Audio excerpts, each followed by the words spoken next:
മല്ലു ഫുട്ബോളിന്റെ മറ്റൊരു വീഡിയോയിലേക്ക് എല്ലാവർക്കും സ്വാഗതം. അപ്പൊ നമ്മളൊക്കെ പ്രതീക്ഷയോടെ കാത്തിരുന്ന ആ ഒരു ചാമ്പ്യൻസ് ലീഗ് ഫൈനൽ മൊമെന്റ് വന്നിരിക്കുകയാണ്. നാളെ PSG-യും ഇന്റർ മിലാനും തമ്മിൽ ഈ ഒരു ടൈറ്റിലിനായിട്ട് ഏറ്റുമുട്ടാൻ പോകുന്നു. PSG-യുടെ ചരിത്രത്തിൽ ആദ്യമായിട്ട് കപ്പടിക്കാനുള്ള ഒരു സാധ്യതയാണ് മുന്നിൽ കാണുന്നത്. കഴിഞ്ഞ 12 വർഷമായിട്ട് അവര് ശ്രമിച്ചുകൊണ്ടിരിക്കുകയാണ്. 2 പ്രാവശ്യം സെമി ഫൈനലിൽ എത്തി. പക്ഷേ ആ കടമ്പ മറികടക്കാൻ PSG-ക്ക് ഇതുവരെ കഴിഞ്ഞിട്ടില്ല. ലയണൽ മെസ്സി ശ്രമിച്ചു, അതിനുശേഷം എംബാപ്പെ ട്രൈ ചെയ്തു. എന്നാൽ ഡെംബെലയ്ക്കും കൂട്ടർക്കും ആ ഒരു ഫൈനൽ കടമ്പ കടക്കാൻ കഴിയുമോ എന്നുള്ളതാണ് പ്രധാനപ്പെട്ട ഒരു ചോദ്യം. എന്നാൽ ഇന്റർ മിലാനെ സംബന്ധിച്ചിടത്തോളം കഴിഞ്ഞ 15 വർഷമായിട്ട് UCL ഇല്ല. 2023 ഫൈനൽ വരെ എത്തിയെങ്കിലും അവസാന നിമിഷം ആ കപ്പ് കൈവിട്ടുപോയി. ഇൻസാഗിയെ സംബന്ധിച്ചിടത്തോളം ഈ വർഷം കപ്പടിക്കേണ്ടത് വളരെ വളരെ ഇമ്പോർട്ടന്റ് ആണ്. നമുക്ക് PSG സൈഡിൽ തന്നെ സ്റ്റാർട്ട് ചെയ്യാം. അവരുടെ ഗോൾ കീപ്പർ ആയിട്ടുള്ള ഡൊണറുമ, പുള്ളി ഒരു ചൈനീസ് വോളിനാണ് എന്ന് പറയേണ്ടി വരും. കാരണം കഴിഞ്ഞ കുറെ മത്സരങ്ങളായിട്ട് ഡൊണറുമയുടെ സേവിനെ പറ്റിയിട്ട് ഞാൻ പ്രത്യേകിച്ചൊന്നും പറയേണ്ട കാര്യമില്ല. ലോങ് ഷോട്ട് ആയിക്കോട്ടെ, പോസ്റ്റിനകത്തു നിന്നുള്ള വളരെ ക്ലോസ് റേഞ്ചുള്ള ഷോട്ട് ആയിക്കോട്ടെ, ഡൈവിംഗ് സേവ്സോ പെനാൽറ്റിയോ ഇതൊന്നും പുള്ളിക്ക് പ്രശ്നമില്ല. ഒരു ഫോം ഓഫ് ദി ലൈഫിലൂടെയാണ് ഡൊണറുമ ഇപ്പൊ മുമ്പോട്ട് പോയിക്കൊണ്ടിരിക്കുന്നത്. നാളത്തെ മത്സരത്തിൽ ചിലപ്പോ ഗോൾ കീപ്പറൊക്കെ ആയിരിക്കും ഒരു ടീമിനെ രക്ഷിക്കാൻ പോകുന്നത്. എന്തായാലും വളരെ പോസിറ്റീവായിട്ട് ഇൻഫോമിലുള്ള ഒരു ഗോൾ കീപ്പറാണ് ഇപ്പൊ PSG-ക്ക് ഉള്ളത്. ഡിഫൻസിലേക്ക് വരുമ്പോൾ മാർക്കീനോസ്, അഷ്റഫ് ഹക്കീമി തുടങ്ങിയ പ്ലേയേഴ്സ് ഡിഫൻസിലുണ്ട്. ഒരു ടോപ്പ് ക്ലാസ് ഡിഫൻസ് ആണോ എന്ന് ചോദിച്ചു കഴിഞ്ഞിട്ടുണ്ടെങ്കിൽ ഞാൻ പറയും ഒരു ഓക്കെ ഡിഫൻസ് ആണ് എന്ന് പറയേണ്ടി വരും. കാരണം വളരെ ഹൈ ലൈനോട് കൂടി ഹൈ ഇന്റൻസിറ്റിയോടെ പൊസിഷൻ ബേസ്ഡ് ഫുട്ബോൾ കളിക്കുന്ന ടീമാണ് PSG. അതുകൊണ്ട് തന്നെ പലപ്പോഴും കൗണ്ടർ അറ്റാക്കിനുള്ള ചാൻസ് ഓപ്പോസിഷൻ ടീമിന് കിട്ടാറുണ്ട്. ഈ സമയത്ത് അവരെ മാർക്ക് ചെയ്യാൻ ശ്രമിക്കുക എന്ന് മാത്രമേ ഈ ഒരു ഡിഫൻസിനെ പറ്റി നമുക്ക് പറയാൻ പറ്റൂ. എന്നാൽ മിഡ്ഫീൽഡിലേക്ക് വരുമ്പോൾ എനിക്ക് തോന്നുന്നു അത് തന്നെയാണ് PSG-യുടെ ഒരു ഡിഫറൻസ് മേക്കർ. ഇപ്പോൾ മിഡ്ഫീൽഡിൽ ജാവോ നവാസും വിറ്റീനിയും ഒക്കെ അടങ്ങുന്ന, റൂയിസും ഒക്കെ അടങ്ങുന്ന വളരെ സോളിഡ് ആയിട്ടുള്ള ഒരു മിഡ്ഫീൽഡ് ഉണ്ട്. ബോക്സ് ടു ബോക്സ് കളിക്കാൻ പറ്റുന്ന പ്ലേയേഴ്സ് ഉണ്ട്. വേണമെങ്കിൽ 90 മിനിറ്റ്സ് അതേ എനർജിയോടെ ഡിഫൻസിലേക്കും ഒഫൻസിലേക്കും ട്രാൻസിഷൻ ചെയ്തുകൊണ്ട് മൂവ് ചെയ്യാൻ പറ്റുന്ന പ്ലേയേഴ്സ് ആണ്. ഇത് PSG-യെ സംബന്ധിച്ചിടത്തോളം നല്ലൊരു പോസിറ്റീവാണ്. നമ്മൾ പല മത്സരങ്ങളിലും അവർ പൊസിഷൻ ഡോമിനേറ്റ് ചെയ്യാനുള്ള പ്രധാനപ്പെട്ട കാരണം ഈ മിഡ്ഫീൽഡ് പ്ലേയേഴ്സിന്റെ ഒരു പെർഫോമൻസ് തന്നെയാണ്. ഇപ്പൊ മുമ്പിലേക്ക് വരുമ്പോൾ നമുക്കറിയാം കവർഷീലിയ ലെഫ്റ്റ് ഹാൻഡ് സൈഡിലും ബാർക്കോള മിഡിലൂടെയും കളിക്കാറുണ്ട്. കവർഷീലിയുടെ പല മൂവ്മെന്റ്സും ഒഫൻസിന് നല്ല രീതിയിലുള്ള ഒരു പോസിറ്റീവ് മൊമെന്റം കൊടുക്കാറുണ്ട്. പുള്ളിക്ക് 1-on-1 ഡ്രിബിൾ എടുക്കാം, ബോക്സിന് പുറത്തുനിന്നുള്ള ഷോട്ട് എടുക്കാറുണ്ട്. അതുപോലെ നല്ല രീതിയിൽ ക്രോസുകൾ പിങ് ചെയ്ത് പോസ്റ്റിലേക്ക് എത്തിക്കാറുണ്ട്. ഇങ്ങനെ എല്ലാ രീതിയിലും ടീമിനെ ഹെൽപ്പ് ചെയ്യുന്ന ഒരു പെർഫോമൻസ് കവർഷീലിയുടെ സൈഡിൽ നിന്ന് നമ്മൾ കാണാറുണ്ട്. അപ്പൊ ബാർക്കോള ഒരു ഹിറ്റ് ആൻഡ് മിസ് ആയിട്ടുള്ള പെർഫോമൻസുകൾ ഉണ്ട്. പുള്ളി ഫൈനൽ തേർഡിൽ ക്ലിനിക്കൽ ആണോ എന്ന് ചോദിച്ചു കഴിഞ്ഞിട്ടുണ്ടെങ്കിൽ ചില അവസരങ്ങളിൽ ക്ലിനിക്കലാണ്, ചില അവസരങ്ങളിൽ സ്ലോപ്പി ആണ് എന്ന് പറയേണ്ടി വരും. എന്തായാലും നാളത്തെ മത്സരങ്ങളിൽ ഈ പെർഫോമൻസ് എങ്ങനെ ട്രാൻസ്ലേറ്റ് ചെയ്യുന്നു എന്നുള്ളത് PSG-യെ സംബന്ധിച്ചിടത്തോളം ക്രൂഷ്യലാണ്. ഇപ്പോൾ ലൂയിസ് എൻട്രിക്കെ അദ്ദേഹത്തിന്റെ പോസിറ്റീവ് സൈഡ് വെച്ച് തുടങ്ങുന്നതാണ് ഞാൻ പ്രതീക്ഷിക്കുന്നത്. കാരണം അവരുടെ ഏറ്റവും വലിയ സ്ട്രെങ്ത് എന്ന് പറയുന്നത് അവരുടെ എനർജിയും ആ ഒരു അൺപ്രഡിക്റ്റബിലിറ്റിയാണ്. അവരെങ്ങനെ അറ്റാക്ക് ചെയ്യും, ഏതൊക്കെ പ്ലെയറിനെ പുഷ് ഫോർവേഡ് ചെയ്യും, എങ്ങനെയായിരിക്കും പോസ്റ്റിലേക്ക് ബോൾ കൊണ്ടുവരിക, ഇതൊന്നും പ്രെഡിക്റ്റ് ചെയ്യാൻ പറ്റുന്ന രീതിയിലല്ല. പലപ്പോഴും അത് അവരെ ഹെൽപ്പ് ചെയ്യാറുണ്ട്.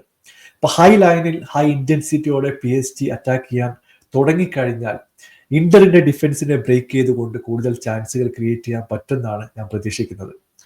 നമ്മൾ ഇന്റർ മിലാനിലേക്ക് പോകുമ്പോൾ യാൻ സോമർ ഇപ്പൊ ഡൊണറുമയായിട്ട് കമ്പയർ ചെയ്ത് നോക്കുമ്പോൾ കുറച്ച് താഴത്തെ ഒരു റേറ്റിംഗ് കൊടുക്കേണ്ടി വരും. പക്ഷെ വളരെ സോളിഡ് ആയിട്ടുള്ള ഒരു ഗോൾ കീപ്പറാണ്.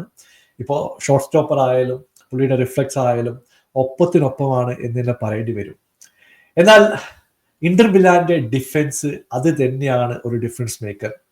ബസ്റ്റോണി, അസർബി ആൻഡ് ബസാക് ഇവര് 3 പേരും സോളിഡ് ആയിട്ട് 90 മിനിറ്റ്സ് ഡിഫെൻഡ് ചെയ്ത പല മത്സരങ്ങളും നമ്മൾ കണ്ടിട്ടുണ്ട്. നല്ല രീതിയിൽ ആൾക്കാരെ 1-on-1 മാർക്ക് ചെയ്യാനും വളരെ നന്നായിട്ട് തന്നെ ക്രോസുകളൊക്കെ ക്ലിയർ ചെയ്യാനൊക്കെ അറിയാവുന്ന എക്സ്പീരിയൻസ് ഉള്ള പ്ലേയേഴ്സ് ആണ്. ഇപ്പൊ ടാക്ടിക്കലി ആ ഒരു സോളിഡ് സ്ട്രക്ചർ തന്നെയാണ് സിമിയോണിയുടെ ടീമിന്റെ ഏറ്റവും വലിയ സ്ട്രെങ്ത് എന്ന് പറയുന്നത്. ഇപ്പൊ PSG വളരെ ഇന്റൻസിറ്റിയോടെ ശ്രമിച്ചാലും ഇവരെ ബ്രേക്ക് ചെയ്യാൻ പറ്റുമോ എന്നുള്ളൊരു ചോദ്യം നാളെ വളരെ പ്രസക്തമാണ്. എന്നാൽ ആ മിഡ്ഫീൽഡുമായിട്ട് കമ്പയർ ചെയ്യുമ്പോൾ ഇന്റർ മിലാന്റെ തുറുപ്പ് ചീട്ട് എന്ന് പറയുന്നത് വളരെ ക്വിക്കായിട്ടുള്ള ട്രാൻസിഷനും കൗണ്ടർ അറ്റാക്കിംഗ് തന്നെയാണ്. അതിനെ ഹെൽപ്പ് ചെയ്യുന്നത് ഇന്റർ മിലാന്റെ വിങ്ങേഴ്സ് ആണ്. ഇവിടെ ഡിമാർക്കോ, ഡംഫ്രീസ്, എനിക്ക് തോന്നുന്നു ഡംഫ്രീസിനെ ഒന്നും കറക്റ്റായിട്ട് മാർക്ക് ചെയ്തിട്ടില്ലെങ്കിൽ പുള്ളി പോകുന്ന പോക്ക് റോക്കറ്റ് വിട്ടതുപോലെ റൈറ്റ് വിങ്ങിലൂടെ പോയി ചാൻസുകൾ ക്രിയേറ്റ് ചെയ്യുന്നത് പല മത്സരങ്ങളും നമ്മൾ കണ്ടിട്ടുണ്ട്. അപ്പോൾ PSG ചെയ്യേണ്ട ഒരു കാര്യം, അറ്റാക്ക് ചെയ്യുന്നതൊക്കെ ഓക്കെ, ആ സ്പേസ് ഡംഫ്രീസിന് കൊടുത്തു കഴിഞ്ഞിട്ടുണ്ടെങ്കിൽ, അല്ലെങ്കിൽ വളരെ ക്രൂഷ്യൽ ആയിട്ടുള്ള ഏരിയയിൽ ബോൾ മിസ് ചെയ്ത് കഴിഞ്ഞിട്ടുണ്ടെങ്കിൽ ഈ കൗണ്ടർ അറ്റാക്ക് അവർക്ക് പ്രതീക്ഷിക്കാം, അത് വരും. പല അവസരങ്ങളിലും ഡംഫ്രീസിന്റെ മൂവ്മെന്റ് റൈറ്റ് വിങ്ങിൽ പ്രശ്നങ്ങൾ സൃഷ്ടിക്കാറുണ്ട്. ചിലപ്പോൾ പുള്ളി കട്ട് ചെയ്ത് അകത്ത് കയറാൻ ശ്രമിക്കും, സ്ക്വയർ പാസ് കൊടുക്കും, അല്ലെങ്കിൽ നല്ല രീതിയിലുള്ള ക്രോസ് പോസ്റ്റിലേക്ക് എത്തിക്കും. ഇതൊക്കെ ഒരു ഗോൾ കൺവേർഷനുള്ള ചാൻസ് തന്നെയാണ്. ഇപ്പൊ മിഡ്ഫീൽഡ് നോക്കിക്കഴിഞ്ഞിട്ടുണ്ടെങ്കിൽ ഇപ്പോൾ PSG മിഡ്ഫീൽഡുമായിട്ട് കമ്പയർ ചെയ്ത് നോക്കുമ്പോൾ കുറച്ച് താഴെയാണ്, പക്ഷെ വളരെ സോളിഡ് ആയിട്ട് ട്രാൻസിഷനിൽ ക്വിക്കായിട്ട് മൂവ് ചെയ്യാൻ പറ്റുന്ന പ്ലേയേഴ്സ് ഇവർക്കുണ്ട്. ഇവിടെ ചാനലോഗ്ലു ഉണ്ട്, അതുകൂടാതെ മെഗറ്റാരിയൻ നല്ല ഫോമിലാണ് കളിക്കുന്നത്, ബരേല നല്ല രീതിയിൽ തന്നെ മൂവ് ചെയ്തുകൊണ്ട് ക്യാരി ഫോർവേഡ് ചെയ്യാൻ പറ്റുന്ന ഒരു പ്ലെയറാണ്. അങ്ങനെ ഈ 3 പ്ലെയർ പുഷപ്പ് ചെയ്തുകൊണ്ട് ലൊട്ടാരോ മാർട്ടിനസിനോ തുറാമിനോ ബോൾ എത്തിച്ചു കൊടുത്താൽ ഇവിടെയാണ് ആ ഒരു ഇമ്പോർട്ടൻസ് എന്ന് പറയുന്നത്. ഇപ്പോൾ 5 ചാൻസുകൾ ക്രിയേറ്റ് ചെയ്ത് ഒരു ഗോൾ അടിക്കുന്നതിന് പകരം ചിലപ്പോൾ അവർക്ക് ഒരു ചാൻസേ കിട്ടത്തുള്ളൂ. പക്ഷെ ആ ചാൻസ് വളരെ കൃത്യമായിട്ട് പോസ്റ്റിലേക്ക് എത്തിക്കാനുള്ള ചുമതല ലൊട്ടാരോ മാർട്ടിനസിനും തുറാമിനുമാണ്. വളരെ ക്ലിനിക്കൽ ആയിട്ടുള്ള ഗോൾ സ്കോറിംഗ് ചാൻസുകൾ കഴിഞ്ഞ കുറെ മാസങ്ങളായിട്ട് നമ്മൾ കണ്ടുകൊണ്ടിരിക്കുകയാണ്. അതിനുള്ള ഏറ്റവും വലിയ ഉദാഹരണങ്ങൾ എക്സ്പീരിയൻസ് ആയിട്ടുള്ള ഈ സ്ട്രൈക്കേഴ്സ് തന്നെയാണ്. അപ്പോ നമ്മൾ 2 ടീമുമായിട്ട് സൈഡ് ബൈ സൈഡ് കമ്പയർ ചെയ്ത് നോക്കി കഴിഞ്ഞിട്ടുണ്ടെങ്കിൽ ഒരു ടീമിന്റെ അറ്റാക്ക് മോസ്റ്റ് പ്രോബബ്ലി വരിക മിഡ്ഫീൽഡിൽ നിന്ന് കവർശീലയിലേക്കും കവർശീല കൊണ്ടുപോകുന്ന ചാൻസുകളായിരിക്കും. എന്നാൽ വിങ്ങിലൂടെ കൂടുതൽ ചാൻസുകൾ വരാനായിരിക്കും ഇന്റർ മിലാൻ ശ്രമിക്കുക. വളരെ ക്വിക്കായിട്ടുള്ള കൗണ്ടർ അറ്റാക്കിംഗ് PSG നല്ല രീതിയിലുള്ള പണി കൊടുക്കാനും ചാൻസ് ഉണ്ട്. കാരണം എന്റെ അഭിപ്രായത്തിൽ ഞാനൊരു ചെറിയ എഡ്ജ് ഇന്റർ മിലാന് കൊടുക്കുന്നുണ്ട്. നമ്മൾ ഒരു 100% എടുത്തു കഴിഞ്ഞാൽ 51% ചാൻസ് ഇന്റർ മിലാനും 49% ചാൻസും PSG കൊടുക്കുന്നത്. അതിന്റെ പ്രധാനപ്പെട്ട റീസണിങ് ഇതാണ്. ഇപ്പോൾ പല കോച്ചുകളും പറയാറുണ്ട്, നല്ല അറ്റാക്ക് ഒരു ഗെയിം ജയിപ്പിക്കും, പക്ഷേ നല്ല ഡിഫൻസ് ചിലപ്പോൾ ഒരു ടൂർണമെന്റ് ടൈറ്റിൽ അടുപ്പിക്കാൻ നിങ്ങളെ സഹായിക്കുന്നു. അത് തന്നെയാണ് പ്രതീക്ഷിക്കുന്നത്. കാരണം ഒഫൻസീവ്ലി എനിക്ക് തോന്നുന്നു ഈ വർഷത്തെ ഏറ്റവും മികച്ച വേൾഡിലെ ഒരു ടീമിൽ ഒന്ന് തന്നെയാണ് PSG. അതിൽ യാതൊരു സംശയവുമില്ല. പക്ഷേ ക്ലിനിക്കൽ ആയിട്ടുള്ള ചാൻസുകൾ അവർ കൺവേർട്ട് ചെയ്യാൻ, അല്ലെങ്കിൽ അവർക്ക് കൺവേർട്ട് ചെയ്യാൻ പറ്റിയില്ലെങ്കിൽ ഇന്റർ മിലാന് കൂടുതൽ സാധ്യത ഈ മത്സരത്തിൽ ഉണ്ട് എന്ന് പറയേണ്ടി വരും.